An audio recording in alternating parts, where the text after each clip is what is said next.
Hey everyone, it's him downstairs. It's been a while. Glad to be back on Gorilla Spittin'. I'm thinking what episode this is. I don't remember. Yeah, I know that's bad, isn't it? I gotta toughen this kid up. I gotta toughen myself up. Do some push-ups or something. Yeah. Anyway, I've been away for a little bit. I mean, I've been doing other projects and stuff. And so I know the last time it was a couple weeks, and it was with Ron. It's Ron, excuse me, it's Ron. I've been trying to reach him. I guess he's been, I don't know, I'm not saying he's avoiding my calls, but he's busy too. I know he's got stuff going on. So he's got his thing, I got mine, and would like to work with him again. Anyway, so we're going to go on. So I thought this episode, and let me figure out which one this is. I'm trying to think. It's got to be episode. Yeah, it's episode 9. Okay, episode 9, right? And which is funny because I just did episode 9 on Gorillas on the Gorilla Staring podcast that's on Spotify, right? And that one's just more of a rant, like my bitching and moaning and whining. Well, not all whining necessarily, just things that just happen every day, and I can usually talk about it in a unauthorized, no filter, way, Whereas Gorilla Spittin', I gotta watch out. YouTube's kind of picky on some things, So this one's gonna be a little bit off the cuff. I mean, it's around midnight, and and I gotta have some tea in me, tea, some sweet tea more like it in me, and I'm just going to kind of just fade off, or not fade off, but just talk about some things. Anyway, interesting thing about and I guess what I was going to talk about was, and this is a subject I was going to talk about Ron, and maybe he can elaborate more on it, but what I was basically going to talk about was I'm gonna save the topic of movies with him, especially with this topic with DC, and some interesting stuff that I did pick up on with DC, about DC, especially about James Gunn, and some interesting stuff there later on. So I really want to talk to him about it, but we're gonna talk about a different topic. So I guess the subject, passport bros again. Why again, right? Why again? And I. How can I look at this? I'm not gonna try to be delicate about this and such. Speaking for myself, there was a preference for me to go overseas because I was overseas for I would say a quarter of my life, or 1/3 of my life. I lived overseas. I lived in, I traveled into Africa at first, when I got married the first time, and to a Nigerian, and then I traveled back there again. Before then, it was actually, I traveled to Korea with my aunt. She was stationed in Korea. They had a Air Force base. Well, they have an Air Force base still, but I was stationed there, and then I traveled to the Philippines very young. Don't remember anybody there anymore. Don't remember anybody. I remember there was I think it was a Air Force base called Clark, and I was there off and on with my aunt. And so, I stayed mostly on the base. Every now and then I did go out onto the economy, as they say, and it was okay.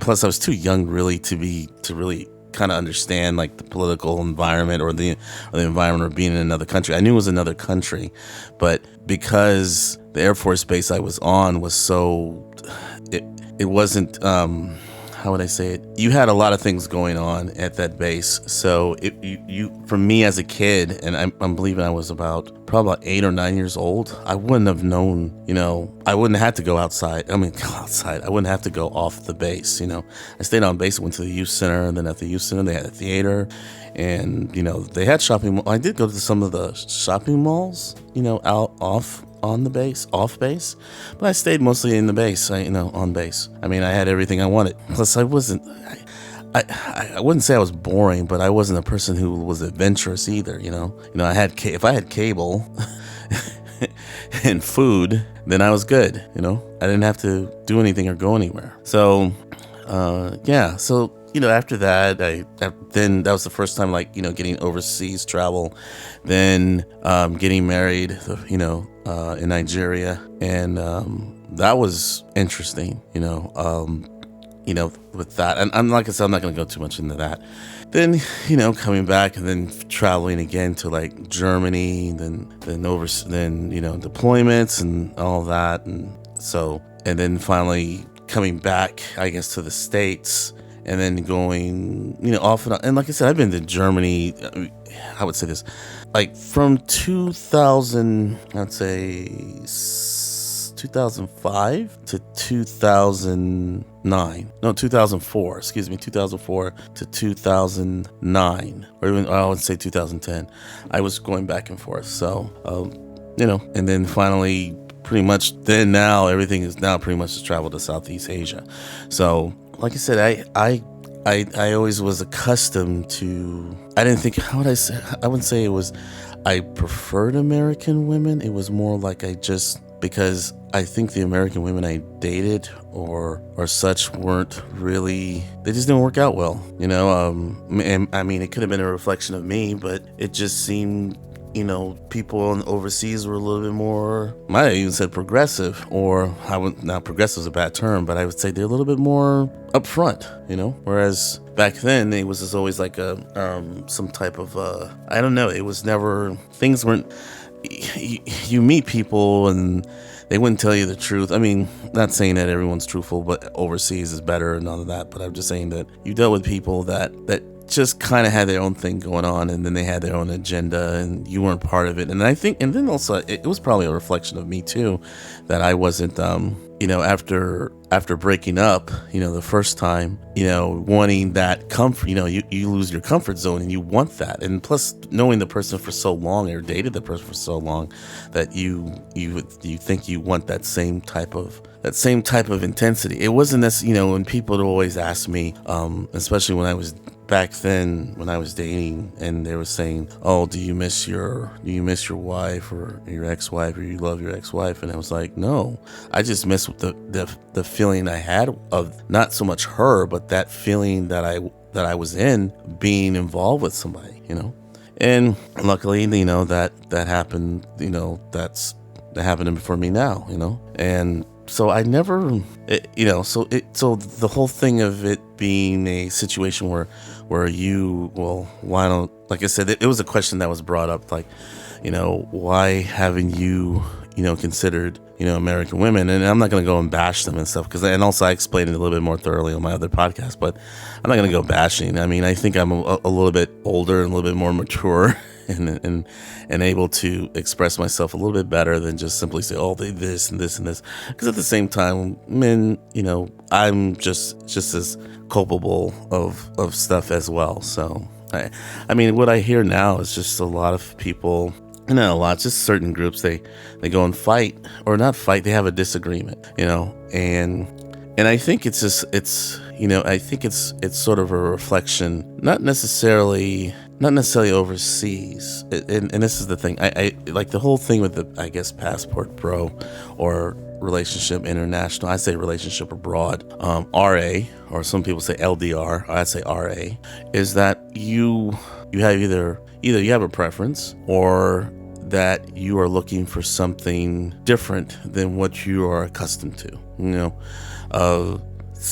I think the term passport bro, and like I said, I don't like the term passport bro, because it's just basically a thing that it's like a title when they say bro, especially like let's say certain people, certain women American women would use it, bro, and it really is like a negative,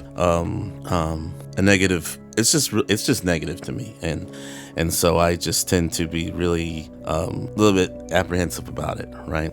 But I think but at the same time, I'm not saying fault them, but I can't simply say that, all the men are going overseas to find, a wife. I don't think that. I think maybe perhaps a relationship or just different experiences. For me, it was to travel. For me, it was, for me in the beginning, it was because I had to. It was family, And then second, when I traveled, that was for family again, when I was older, made a decision to do that. And then later on, I traveled because the person I was interested in was over there. And, I didn't want to necessarily live there at the time, but, but yeah, it was just a little bit, I don't know, it was just a little bit, for me, it was just, I felt it was the right thing to do. I didn't think it was. Nowadays, it just seems that certain people are using it to retreat. They just don't like the existence. They don't like living in America, and I can't blame them. I can't blame them that it's just harder here, but in a way it's harder everywhere. But if you're going to go someplace, and let's say live or try to live or whatever, you better go someplace where your money is better for you. And if that's overseas, then God damn it, so be it. But like I said, I think there's a few, I wouldn't say rules, but I think there's certain guidelines that you have to do. Or if you're going to be that person, if you're going to be a guy or whatever. If I was able to sit down and say, hey, you know what? If you're going to go over there, first of all, make sure you're going there for the right reasons. And when I mean right reasons, if you're going for a girl or to have a good time or, whatever, then okay, fine. I hate when people try to use guilt for basically as an agenda, but basically using it for something else, like they don't, it's kind of like this whole issue or this argument with American women, especially American black women, getting angry, or not even getting angry, just kind of just saying whatever they want to on social media, which is just stupid. I mean, I'm kind of saying doing the same thing, but I'm just being, I guess it's the same time I'm being a little bit hypocritical. But for me, it's that if you didn't care for these individuals, these men that, like before, it's like they used the tactics. Some of them used it, some use the tactic. Well, the ones I would say a majority of women on social media who especially uses the term passport bro. They use it in a way they use shame, blame, and explain. Like they shame the person by saying, you ain't this, you ain't shit, I'm glad you're going, I hope you die, some bullshit like that. And then blame, and then at the same time they blame them for the way situations are with I guess they want to blame them for the way society is, or blame them for that this is the reason why you have angry women or hostile women. It's like, dude, it's not.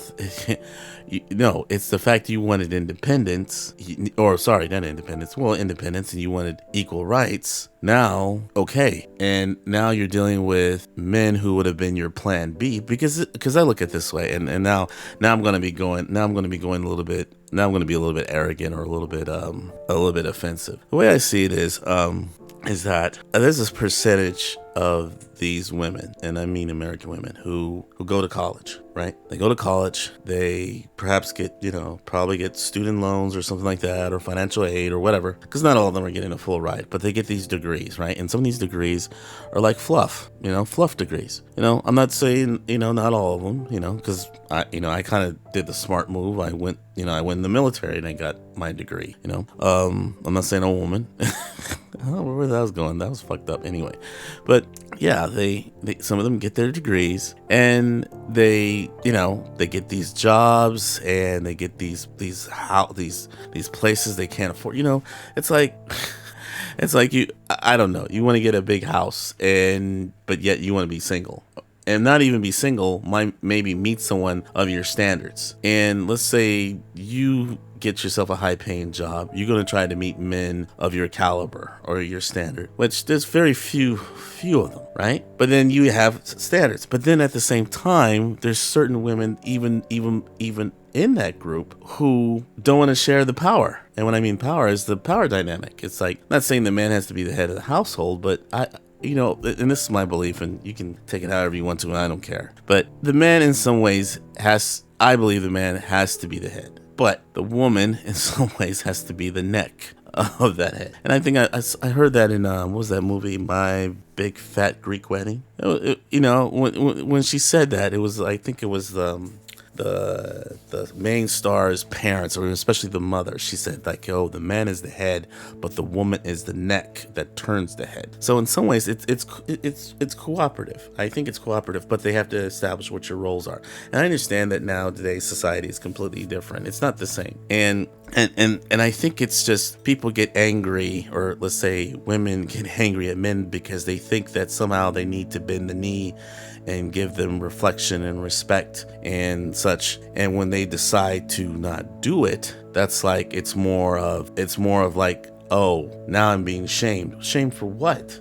Technically, you won. Technically, you won. You're not dealing with that person who would have bothered you. He's gone off to someplace else. Maybe he, you supposedly have options, which it's kind of hard for women. The whole thing, women date up, men date down. If you're, like I said, you're this person who's recent college graduate, and then all of a sudden you try to find a man of, let's say, that certain caliber. That man is probably not going to choose a person like you. Is probably going to choose somebody else, less, maybe doesn't make that as much money, but probably 2 or 3 times attractive. Probably someone overseas, probably way more attractive. I recall when I was living in El Paso after I came back from Germany, right? I dated a couple people in El Paso, and it was just like, oh my fucking God, it was like Slim Pickens. But it was hard. It was so hard. And when I mean hard, it was just, for me, I was like in my mid-30s. I was somewhat in fair shape. And I don't consider myself, I would say I'm not above average, highly average looking, highly good looking. I'd say I'm above average looks, but it was just difficult. And then it was the type of people I messed with. It was like, I got myself involved with, and I tried to make situations, I tried to make it have an understanding for it, but it was just, and just to associate with them. And it wasn't because I felt like I was doing them a favor. It wasn't even that. It was like I was generally interested, but they were just so fucking complicated. Everything was a crisis, my life was somewhat simplified. It was simplified. I had the military, I had school, I had my so-called personal life, which was like really not really anything but the gym, and then maybe a movie every now and then, the gun range, that was it. I lived by myself, I cooked, I cooked myself, I cleaned most of the time. But yeah, it was simple. But it was just, every person I met was just fucking complicated. And I'm not saying that I was easy. There was sometimes I was being a player, I guess. I was just dating around, and some of these, I don't know. It was crazy. But anyway, back to this whole passport bro thing. It's just funny how now I'm reading these blogs and I'm watching this stuff on YouTube, and there's some interesting YouTubers who are still into this passport bro thing. And I think it's just because some people have kind of made up their mind who they want to be with and what they like and preferences. And so sometimes that conflicts with other people, especially like when I read certain YouTubers and I read their comments. It's like you get some people who are into their feelings. It's like, because it's a coward's game. It's like I can say whatever I want to on a comment and not worry about any type of retribution or any infraction because you don't know who I am, whatever. But it's like some of these people are really into their feelings, and I get real sensitive I get real agitated when a man gets into their feelings, because I kind of just think like, wait a minute, you're supposed to be a little bit better than that. And it's like, you wonder why some of these women act the way that they do. Some of these women have this masculine energy because they took this shit away from you. It's like some of these women are like fucking Shang Tsung. You know what I'm saying? Like, suck the masculinity out of these fuckers, bro. Or they may, I don't know, maybe they bite the heads off of these little boys or some shit around here and suck their blood or whatever. I don't know. But it's just, it can be difficult, and to some of these guys that are going over there overseas to try to find somebody, the world is small. And when I mean the world is small, the internet's small, and everyone knows what everybody does on the internet, or not on the internet, but because of the internet. So you might razzle dazzle some people. Those are people who are not really into the world. They're just into just trying to make a living and survive, But but just don't bring your shitty ass habits with you. And I'm speaking from a man. Don't bring your shitty ass habits. If you shit here and you deal with shitty women, my thing is this: if you're in your 30s and you deal with shitty women, the only common denominator is you. It's not, I can understand one or two of them could be, fucking Beelzebub, Azrael,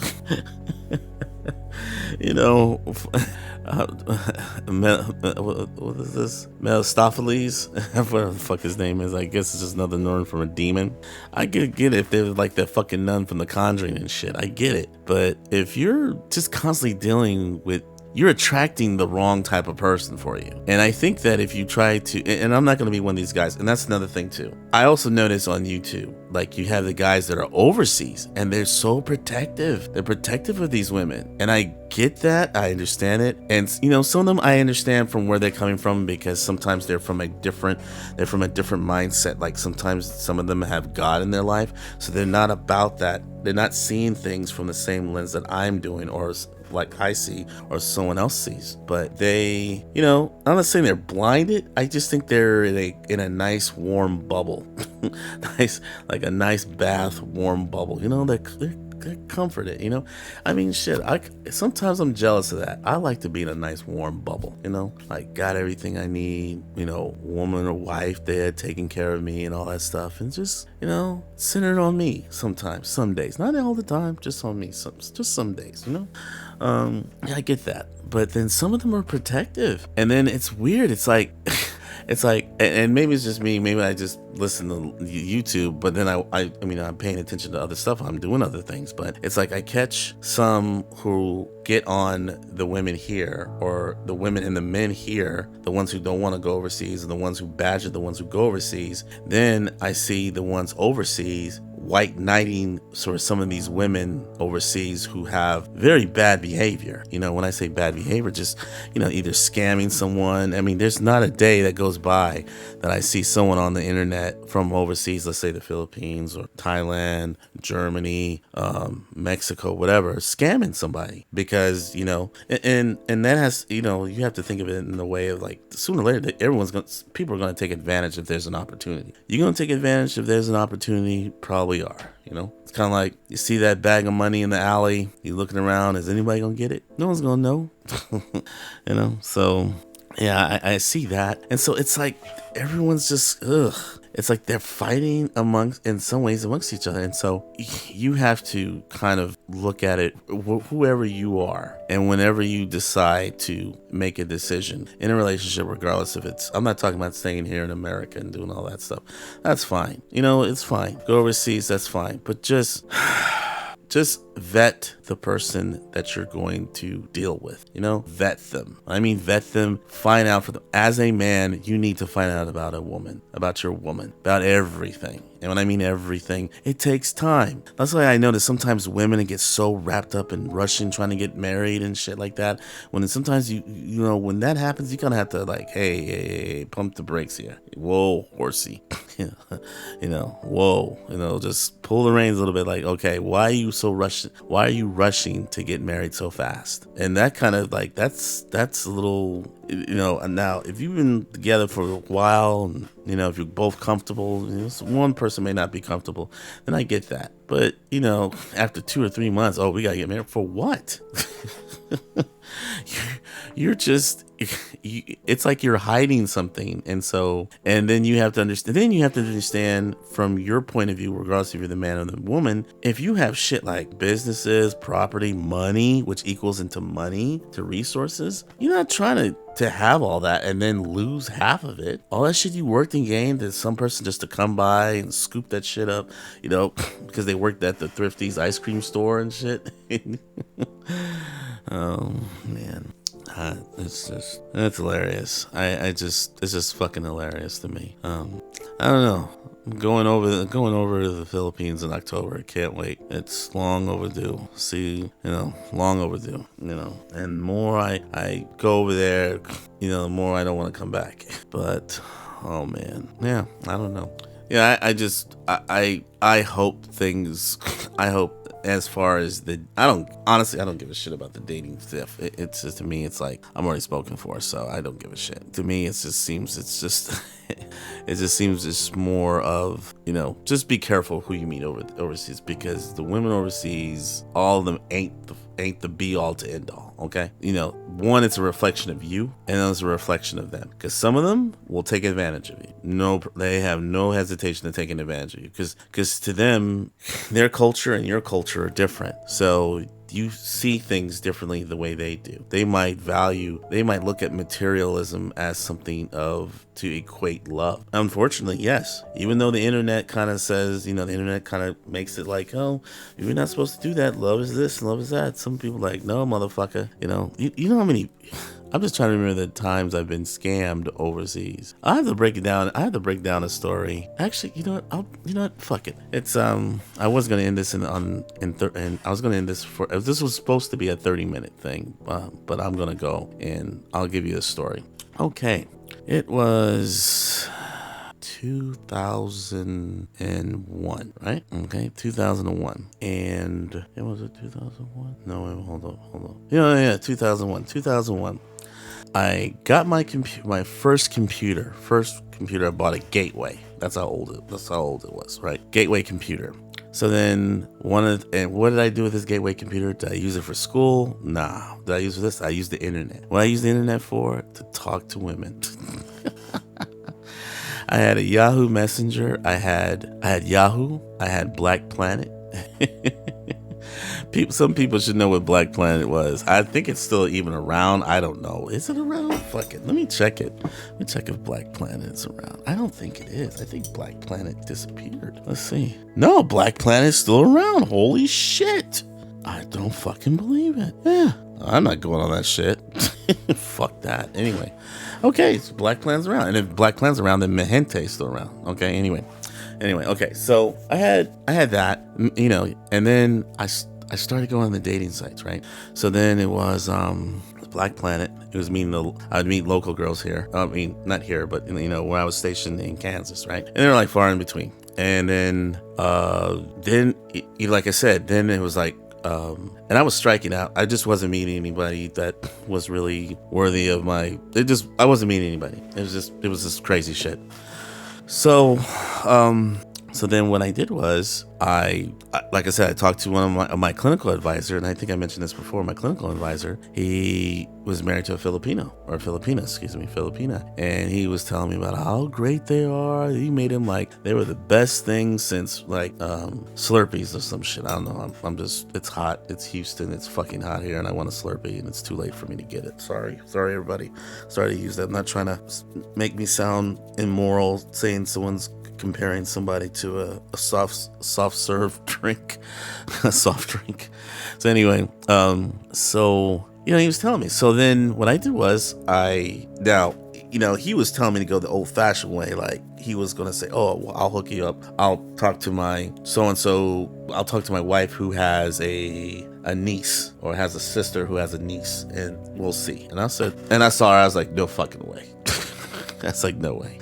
But, I liked how she looked. When I say I liked how she looked, yeah, I liked how she looked. I liked her skin tone. I liked the fact that she was short. I liked that. I was like, okay, she's not my type, but we can probably do better, right? We could do better, a little bit better, And so I went on this site, and this site was called Filipina Cupid, okay? I think now it's Filipino Cupid, but it was Filipina Cupid because it was only women. And the site was created for Filipina women to meet foreigners. I don't give a fuck what they say. They try to make it like, oh, we're trying to get, it's like under this company called Cupid Media, and Cupid Media makes all these different things like Latino, Euro, Korea Cupid, Japan Cupid, Africa Cupid, Afro, Latino Cupid. It's like all these different Cupid things, right? Oh, bullshit. Interracial Cupid. I thought it was funny.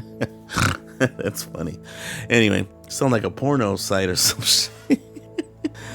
Anyway, so anyway, I signed up for Filipina Cupid, and I paid the fee, blah blah blah, and I was like, okay, whatever.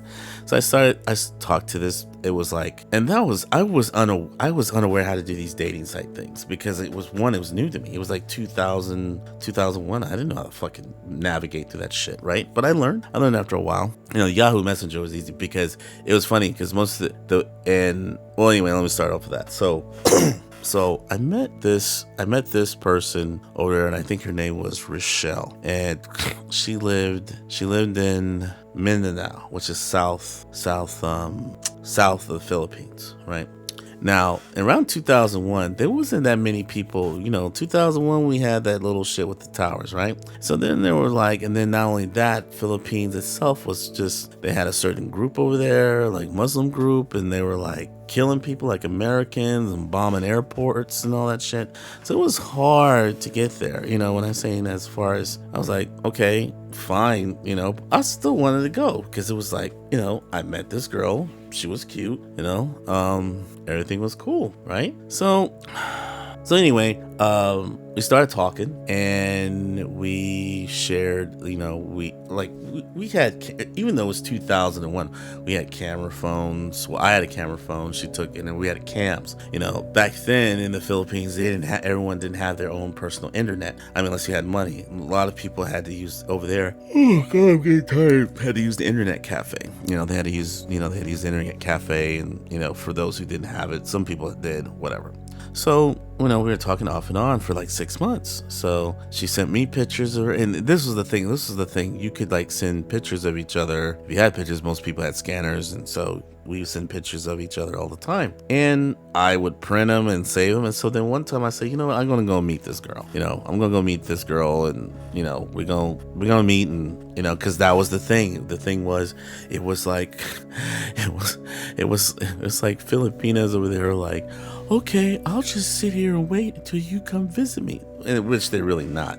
They're pretty much talking to, if you're on that dating site, even now or even whatever, they're just not solely talking to you. They might say that, but they're not solely talking to you. They're talking to several other people, because it's a game. That's how the game is. Those dating sites are a game. It's and like I said, I'll probably talk about that dating site, or the dating sites online, period, how my personal opinion is. But anyway, so we talked back and forth 6-7 months, and then we even said the L word, love, and I was like, okay, we're in this, and I thought, this is fucking great.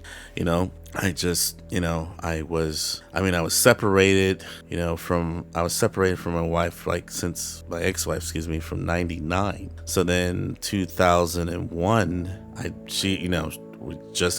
divorce came through. So it was I was done anyway. Right. So anyway, I filled out my DA-31. That's for, leave, military leave. And I said I was going to spend 2 weeks. And, and I was a little bit nervous, because I never flown, I didn't fly any. Well, that was before I went to Korea. This was before I went to Korea. I flew there. This was before, a few years before.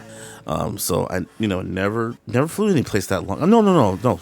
Bullshit, I'm lying. I flew to Africa. What the fuck? I flew to Africa, but I never flew to Southeast Asia. Never. So I know I had her pictures. I even copied some of her emails together, conversations, just to make sure, that it's something. It was something in me that said I needed to copy these. I don't know, to prove it to her. Maybe I wanted her to sign it. It wasn't I didn't trust her. It just was oh, it's just so nice. Maybe she can sign it. I was very dumb, very fucking dumb back then. Just all over the place, right? So, our cell phones could not call, right? They didn't have these international ones. However, you get the calling cards. You can call international. So I was getting a lot of calling cards. So I had a number on these couple calling cards, and you could call anywhere. And, and right before I left, when in the airport, I told her, I said, hey, I called her, I said, hey, what are you going to wear? I'm gonna let you know what I'm wearing, but let me know what you're wearing, so that way we can see each other at the airport, because I know I'm gonna have some serious jet lag. I'm gonna be tired as hell.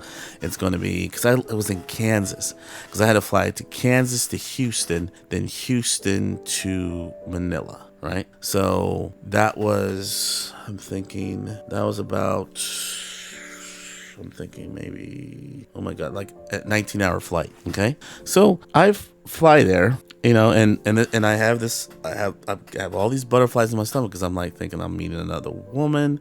I don't know, maybe I don't know how to perform. I said, when was the last time I had sex? It's like, I don't know how to perform. Who fucking knows, right? I fly there, and I'm thinking like, okay, I told her what I was gonna wear, and I was thinking I had a button denim shirt. It was short sleeve. It was stupid. And then some shorts. I was looking like some fucking prospector or some Professor Houlihan from a safari or some shit or whatever, right?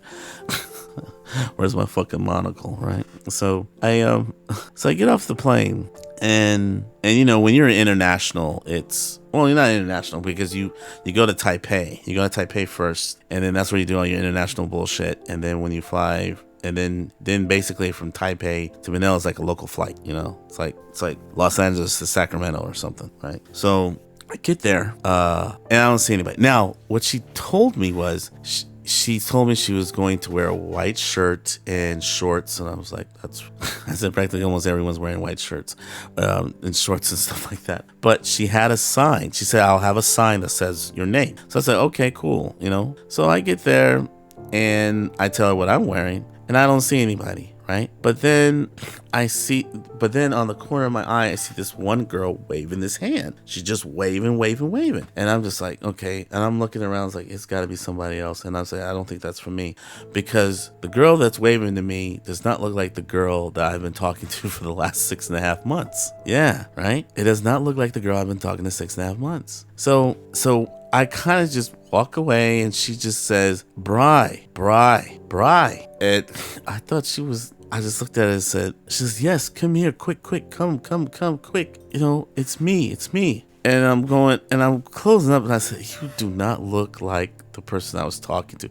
And when I mean talking to, I get that term when they say catfish, right? It's like you're talking to somebody that's not that person. But I get if it was like, there was like some person, I recall that some person would like put a picture of a Victoria's Secret model and say that was her, and it's not her. That's catfishing. Or, to me, that's catfishing. But you're having conversations with a person on cam. They're seeing you on cam. There's no you're not hiding anything. You show each other, you show things to each other, you know what I'm saying? So it's like, I was like, oh my God, something must have happened to her. What happened? And she goes, it's me. And she tried to hug me. And I was like, whoa.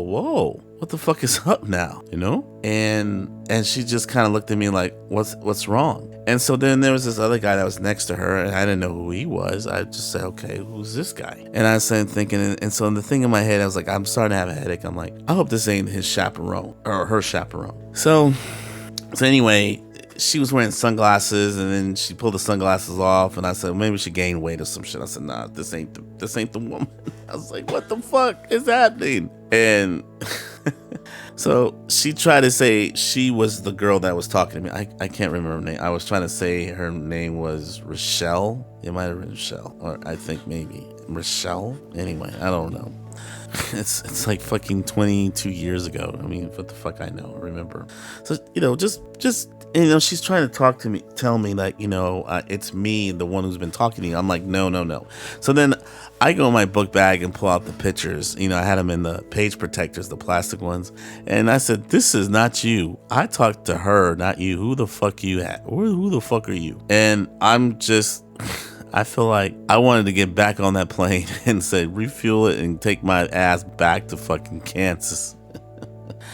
So, I'm just waiting for my luggage, and I already got my luggage because basically we get the luggage and then we're going out, and that's when I see them. And I'm just like, I don't know what the fuck to do. And and I already had a hotel, and that was the thing. I was going to go for 2 weeks. We're going to go to Manila for like the first 2 days, and then we're going to go to Bohol, and then Cebu, and then then Bohol, then what's the other one? Then Davao, and then which I think that's where she was from, and then there was gonna fly back to Manila. Just kind of like a tour thing, and then see her parents, and fly back, fly and leave, right?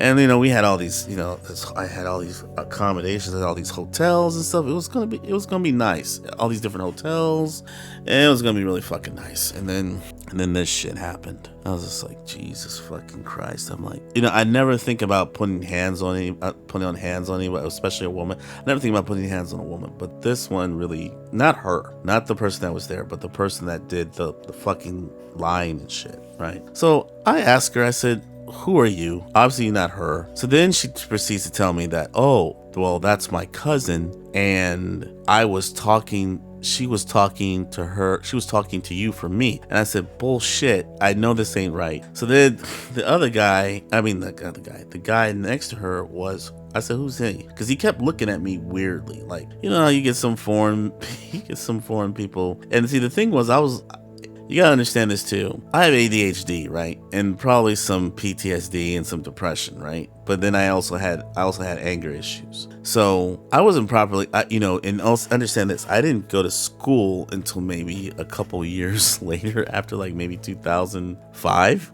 So 2001, I was, and mind you, I was dealing with my so-called divorce, which basically was the basis of my depression, but as also my aggression. So I had this really distrust of people. And not only that, being in the military, you get, it's always about aggression. Violence and aggression that's the military.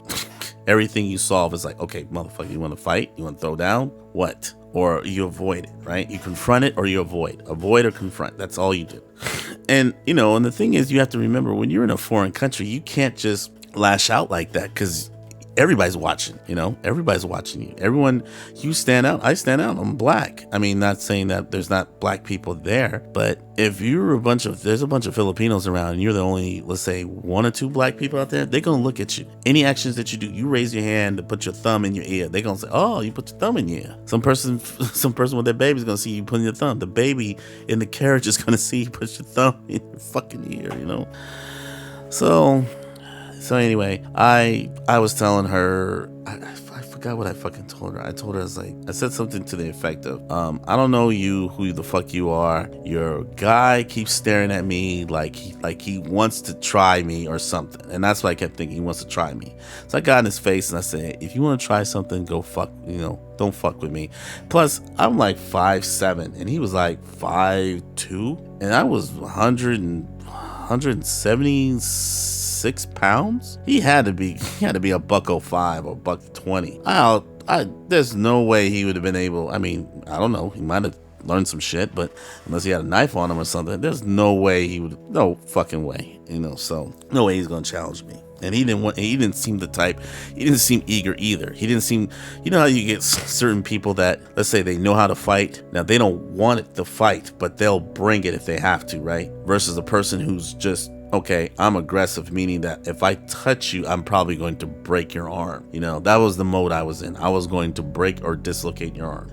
So you got those types that they're not gonna want to fight you, because they don't know one, you're probably a little bit above their weight class. Two, you can probably tell a person's just freaking angry. You're not gonna be able to.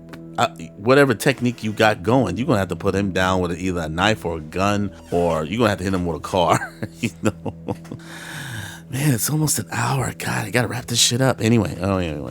So this is Gorilla Spittin', man. Gorilla Spittin' 9. Okay, anyway.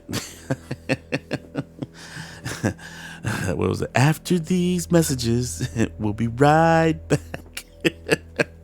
All right. The conclusion. Okay, so anyway, we're still at the airport. We're still at the airport mixing it up. And I just said to her, I don't know who the fuck you are. This is bullshit, blah, blah, blah. I go to the duty free, get myself something to drink, and lo and behold, there's a phone. I still had the calling card, and you can call the calling card international, whatever. And I had her phone number. The girl, supposedly the one I was talking to, or the one I thought I was involved with. So I call her, the motherfucker picks up the phone, because the calling card, she could not tell who called her because it had a Filipino, because I guess it was listed under Filipino number. So she asks, she says her thing, and I say, hey, what the fuck's going on? She goes, huh? And says, who's this? I said, you know who the fuck this is? This is Bryant. Why are you not here? And then she says, I am here. I said, no, you fucking not. It was like, oh my God, you fucking lying. It's like, you know what I hate? I hate is when you are so bothered and you're so like weak. When I mean weak, exhausted. When you're so exhausted and you're agitated and you're in that anger where you're exhausted, but you're so angry that you're wired, and then only thing you need is something more emotional that kind of hits you, like saying, "You're gonna fucking lie to me now, even though you're not here. You're trying to say you're here. Come the fuck on."